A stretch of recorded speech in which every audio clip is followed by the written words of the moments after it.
My name is Matthew Woods, and I just got my first HOA letter. I know you guys are just dying to read this letter, so let's get into it. No, I didn't actually print out the letter. They sent it digitally, so that's just a piece of paper I got from school. Here we go. We hope this letter finds you well. The insert neighborhood here has received multiple complaints from your nearby neighbors regarding excessive noise and fumes from motorcycles at various hours of the day. These disturbances have been affecting the comfort of those living nearby. While the governing documents do not set specific noise limits, all residents are expected to be considerate of their neighbors. This is especially important in our community where residents work remotely. The homes are in close proximity and not spread out in a large open area. As a courtesy and to maintain a peaceful environment for everyone, we kindly ask you to reduce noise levels and emissions from your motorcycles as much as possible. Be mindful when operating motorcycles and avoid unnecessary revving or idling. Oh boy, it has begun, ladies and gentlemen. So if you guys have been watching the page for a little bit, you guys should know I just moved into this place less than a month ago. My lease finally ran up in my old apartment, so now I'm fully moved in this place. But it seems that we're already running into a problem. See, I lived in a pretty reasonably large apartment before moving here. I mean, if you guys scroll back a little bit, you guys can see my old apartment and how densely packed that was. I lived there for a year without a single complaint about these motorcycles. And so it just seems a little ridiculous to me that I've been living here for less than a month and I'm already somehow getting a complaint about motorcycle fumes. This right here is my 6.6 liter truck that I own. That truck right there, I can guarantee you is going to put out way more fumes than any single one of these motorcycles at a given time. That is a 6,600 cc motor compared to a 1,000 cc compared to a 600 cc. Not even a fair comparison at idle. I like to think of myself as like a reasonable adult. You know, I'm not like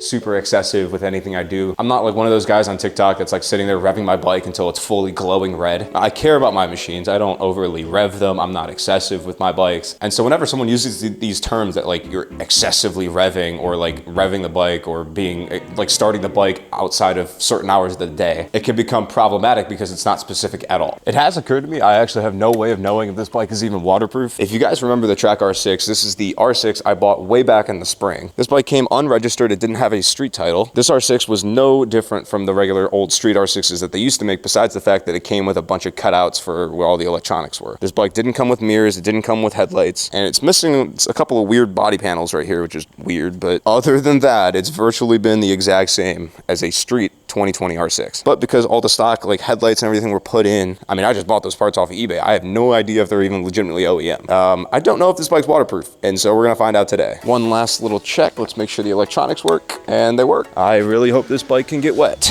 Moment of truth in 3, 2, 1. Oh, I'm sorry. I'll get my hands dirty a little bit. First time this bike has ever been washed in its life. All right, moment of truth while the R6 is soaking wet. It looks fine. Headlights, okay, everything's working, we're good. I didn't break the R6 today, yeah! Let's see if the noise complaint is really that bad. Once it starts, obviously, like, thank you. It's not that loud. It's a little loud. It's not that loud. I found another little biker dude, biker girl. She's killing it. Look at her go. She's killing it on the streets. I know I have a pretty wide variety of people who watch my page, so I don't want to come off as just like the young dude who's just complaining about an HOA and living around people. So let's try to like think critically about this. I know HOAs aren't exactly the most popular subject on the internet, but I think that they reasonably should exist within reason. You know, a proper HOA that, you know, prevents your home values from going down, because when you buy a house, you want those home values to stay up. That's the whole point of the HOA, so that way like the person next to you can't trash their house and completely kill your home value. I think HOAs in theory can work, but it's kind of like certain ideologies. It's like in theory it works, but in practice it very much ignores human nature, which is Karens exist and they suck. You know, let's say your dad dies or something, and like, or like a family, you have a medical emergency and your car sits in front of your driveway, and all of a sudden the HOA has a problem with this. Not only are you dealing with that problem, but the HOA is creating problems for you while you're dealing with other things. Like, if I buy a house, I'm not buying it in an HOA. I should probably say that. I rent that house. I would never, ever in a million years buy a house at an HOA. Now, that being said, I did look into the legalities of this HOA, which I love legalities. You guys should know this about me by now. I talked about wanting to go to law school in the past. You guys know I love this stuff. And so here's the thing. I'm renting that house. I signed a lease agreement to rent that house. In that lease agreement, I think the person I'm renting from just like grabbed a lease agreement off of ChatGPT or like the internet or something, because there's nothing in that lease agreement about an HOA. I never signed anything for an HOA. I was never told the details about this HOA. I simply signed the lease agreement and I'm living there. That's all it is. Now, that being said, we'll circle back to that topic in a second. On to the HOA specifically. It says in the letter that there is no legal requirements for noise. Like, there's no noise requirement that you have to hit. The only thing that the HOA says is that you have to be within reason. Noise levels within reason. Now, within reason is completely subjective, and that's like up to the person. You know, flipping a page in a book could be too loud for some people. You know what I mean? Like, it's very non-specific. Where are all these cars coming from? This is going to be my spot to like sit and talk for a second, so I could actually focus on what I'm saying. My God, there's so many people here. What the hell? I don't think this is adjusted right, because it's not shifting into neutral like I would like it to. Just adjust that out a little bit. Maybe that's why. This R6 is weird, all right? You know, I like to think I have some pretty decent cans on my bikes. I put like decent exhaust. I like having full-size exhaust because I like to at least be heard when I'm out on the road. Being heard on a motorcycle, like having a proper exhaust, can literally save your life in my own personal experience. It would be interesting to see like an actual study done on this, but I swear, like, out of all of my years of riding, I swear I have much less close calls of cars like merging into me and like coming at me in different ways when I have a straight pipe on my motorcycle. When I have like a stock exhaust that like basically sounds like a vacuum cleaner and nobody else can hear it, it is much more dangerous to me personally when I'm out riding. But when it's something like this, where it's like a decent can, it has like a little bit of a muffler, but the rest of it is straight piped, it makes plenty of sound, especially in the higher RPMs, but in the lower RPMs, it's not blowing out people's ears. It's what I prefer. It looks nice. I like the nice long can, especially on these Japanese bikes with a little tail. It looks perfect. It just blows my mind that I have these Karens complaining about noise when I'm not causing any problems. It's just such a hard issue, because I had someone tell me, I was talking to my buddies about this, and one of them was like, you should just record every time you go out. I'm like, bro, I can't do that. I can't record every single time I go out just so I can prove to this people in the off chance that this actually becomes a bigger issue. But I don't think it will, because let me explain something. Because I never signed anything agreeing to an HOA, like I never signed to comply with any sort of noise emissions other than the city that I reside in, which is pretty much the same everywhere. Obviously, you can't start your motorcycle and rev bomb that sucker at 11 p.m.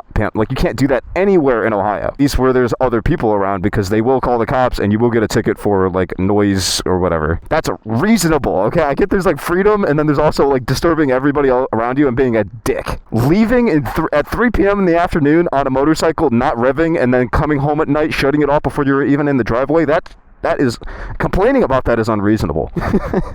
Here's the real kicker though. So I don't think the HOA actually has any authority to do anything about this. Like, let's say if I was a much worse human being and then continued to like rev my motorcycle at the residence, even though they were complaining about something like that. Like, let's say I got up in the morning at like 9 a.m. and I'm sitting there like vroom, vroom, vroom, vroom, vroom, vroom. Is that illegal in the city? No. Is it illegal according to the HOA? No. But let's say like the HOA tries to do, like, let's say they can, because that's what HOAs are usually there for, is they fine you for doing something. They'll charge you money if you break one of their rules, which is usually outlined in the document that you sign when you buy a house. So will they fine me? Are they going to write me a check and tell me I have to pay money for starting my motorcycle in the morning? No. Here's the thing. Because I never signed it in the lease agreement, because there was nothing about an HOA in the lease agreement, it would actually go to my landlord. So I could continue, let's say, in this alternate reality, if I really was doing the things that they're accusing me of, I could just continue to do it, and there would be no consequences towards me. It would just go to the landlord. Now, again, in this theoretical scenario, the landlord might get upset and then start a different process. I don't know if they could actually evict you for that, because, again, it's not outlined in the lease agreement. They might try to do some other sneaky way to try to break the lease agreement, or maybe just have a discussion where you'd be like, hey, this isn't working out. Can we just break this or something like that? Which I would probably, like, let's say, I don't think it would, because I really am like pretty reasonable on these things. But let's say in this scenario that this lady or whatever, like, let's say they really have it out for me. They really put in all these complaints. They're doing all this stuff. I've never been in a situation like this, so I don't really know what would happen. But let's just say this all escalates, right? This really goes to the top highest person. Like, if they're actually finding my landlord and there's nothing I can do to change my schedule, or like the bikes, like I can't just put stock exhaust back on them. Like, I don't have the stock exhaust anymore. It might be wise to just start looking for a different place to live, which would really really, really suck in the middle of winter, especially trying to move 6 motorcycles like that. Like, it's not that bad, bro. Like, I could probably converse. This is like about the same volume as my truck, I swear. Because I could have like a discussion with someone and I don't have to like yell over them. Like, you guys can hear me. Again, granted, the microphone is up against my mouth, borderline deep throating that sucker. But like, if my girlfriend or someone was like right next to me, we could have a conversation without yelling at each other. It's about the same volume as my truck, even though this is obviously, it sounds louder because it's not muffled as much as my truck, but the truck is physically louder. It's a much larger machine. It makes a lot more noise. Love the sound of this thing though. See, I come out here to rev it. I don't know, I'm revving it next to a bunch of people. Kind of want to do a little gas mileage estimation. Oh God. Oh no. Oh. I might have miscalculated, boys. I really wanted to do a gas mileage calculation on the R6 because we were at 56.7 miles. And we are pretty reasonably, I don't see the fuel line, so we should probably fill up. Alright, let's get out of here before the cops start bothering me. Pulling in here was such a bad idea with the cops. I mean, I'm not running. Like, the reason I run, like, somewhat questionable plates is just for cameras. If you guys don't know, there are a couple cities in Ohio that, despite court rulings telling them to not do it, they still take pictures of people's plates, which they just take pictures of plates and send them speeding tickets in the mail. It's like Ohio courts have deemed them wholly unconstitutional, and they continue to still do it. Go! Can we go? I gotta go before the cop pulls me over. I would like to go. Come on. It's a Richfield cop. He's going to give me a ticket. I would like to go, please. Heart rate rising. Let's go. I'm waiting for him to appear in my mirror. Dude, I got like the world's longest light. This is ridiculous. Oh, thank God he's over. Oh, they're over there. All right. Cool. I was like, bro, it's like literally setting me up for failure. Go. Oh my God, it's green. Taking 5 million years to get through the light. Thank God the cops went that way instead of the other way. They would have seen my very questionable plate.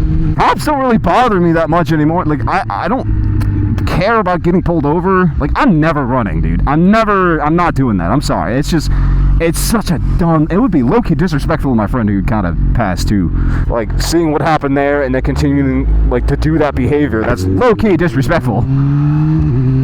It's also just, like, really just reckless. It's stupid putting your own life on the line like that. So, like, I'm not running from the cops. I more or less have just kind of looked at, like, getting pulled over. It's kind of part of the fun of motorcycles. It's just always, like, it always comes at the worst time, I feel like. It's like the most legal friend you know seeing a cop and is like, oh, it's a cop. It's like, I really have nothing to be concerned about other than, like, like a plate ticket, which is like $100. Like, I don't really care. I don't care about getting a ticket. It's just like,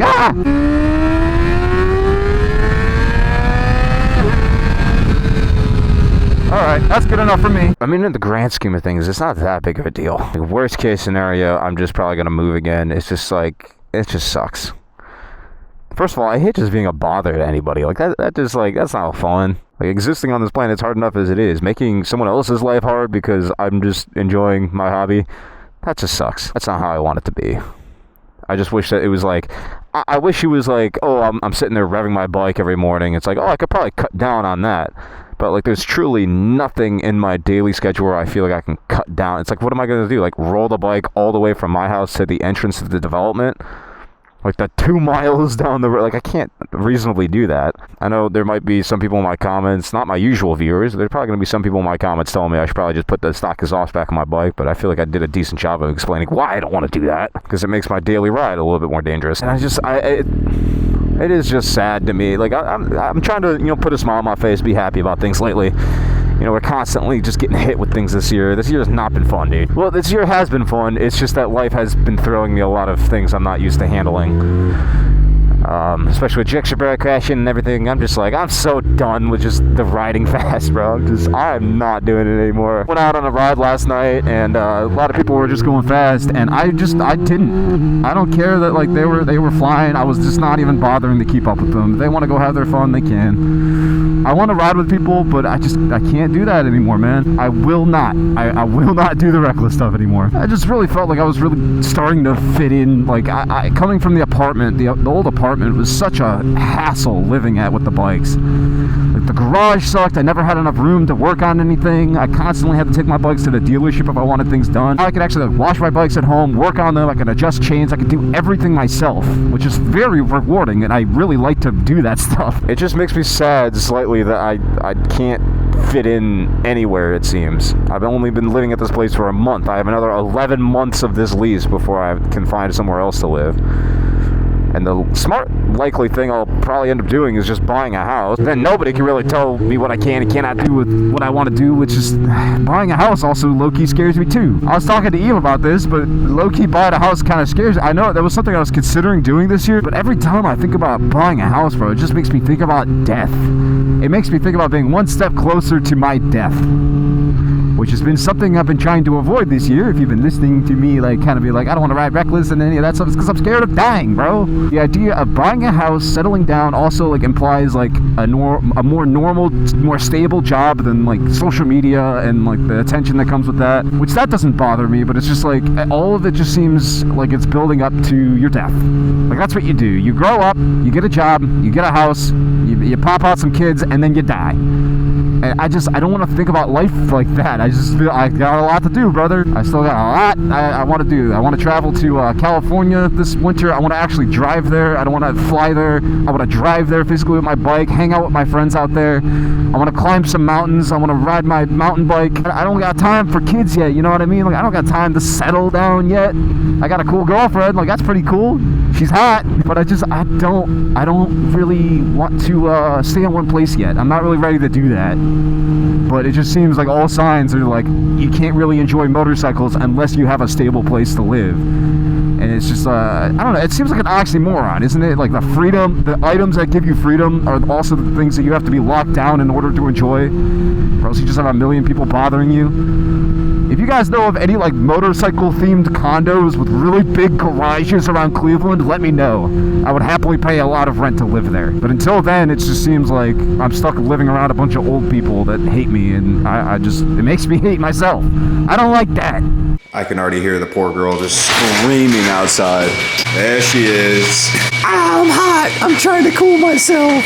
Obviously, I don't want to say what neighborhood I'm in and like dox myself, but one day when I think I'm all moved out of here, maybe I'll say something about it. But until then, you just gotta take my word for it. This situation sucks. But that being said, so does life. Sitting and crying about it and doing nothing about it isn't gonna help anything. So don't forget to smile today. I hope you guys are having a lovely day, and I'll talk to you guys in the next one. Bye-bye.